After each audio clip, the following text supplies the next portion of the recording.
বাঘ, হরিণ, কুমির এগুলো থাকতো। সুন্দরবন সংলগ্ন বাগেরহাটের শরণখোলায় বিশ্ব পরিযায়ী পাখি দিবস পালিত হয়েছে। রবিবার দুপুর 12টায় উপজেলার তাফালবাড়ি শহীদ তিতুমীর একাডেমি স্কুলের হলরুমে দিবসটি পালন উপলক্ষে আলোচনা সভা অনুষ্ঠিত হয়। এর আগে সকাল 11টায় বিদ্যালয়ের সামনের সড়কে শিক্ষার্থী, শিক্ষক ও স্বেচ্ছাসেবী সংগঠনের সদস্যদের অংশগ্রহণে একটি র্যালি বের হয়।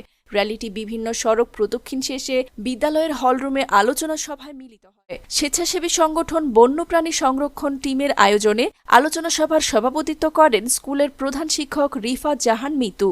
এ সময় অন্যান্যদের মধ্যে উপস্থিত ছিলেন প্রতিবেশ অ্যাক্টিভিটির site officer Mohammad Arifur Rahman, Binoy Kumar Saha, NRM and livelihood facilitator Shihab Binha, Sharankhola বন্যপ্রাণী সংরক্ষণ টিমের সদস্য মাসুম বিল্লাহ, জায়েদ হোসেন, কমল কীর্তনিয়া, জিহাদ হাওলাদার সহ স্কুলের শিক্ষক শিক্ষার্থীবৃন্দ।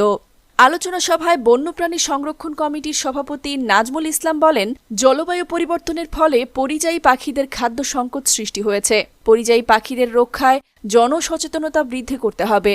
পরিযায়ী পাখিরা যাতে টিকে থাকতে পারে তার জন্য এখনই সকলের এগিয়ে আসা উচিত।